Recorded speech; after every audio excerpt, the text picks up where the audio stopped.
From the PEP Radio Newsroom, we have this news. The main attraction early at UFC 327 on Saturday night wasn't any of the fighters, but President Donald Trump. Trump entered the Kaseya Center shortly after 9 p.m. to watch the light heavyweight fight between Jiri, Prochazka, and Carlos Ulberg. He was accompanied by Dana White, the president of Ultimate Fighting Championship, and several members of the Trump family. As a Kid Rock song blasted from the speakers, Trump walked to his seat where Secretary of State Marco Rubio was waiting. Also nearby was Sergio Gor, the U.S. ambassador to India. Trump shook hands with attendees on the floor and made a point of greeting Joe Rogan, the podcaster, who also works as a UFC color commentator. Meanwhile, over 2 million fewer people are receiving food assistance from the federal government since Republicans in Congress cut benefits last year. Nationwide enrollment in the Supplemental Nutrition Assistance Program stood at 42 million in July when President Donald Trump signed BUBA into law. As of December, enrollment had fallen to 39.5 million, according to data released last month.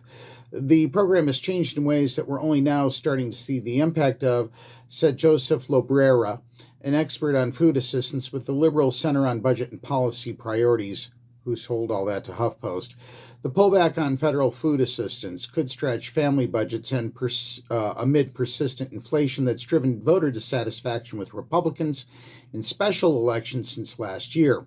Republicans are widely expected to fare poorly in November's midterm elections, and cost of living concerns are the key reason.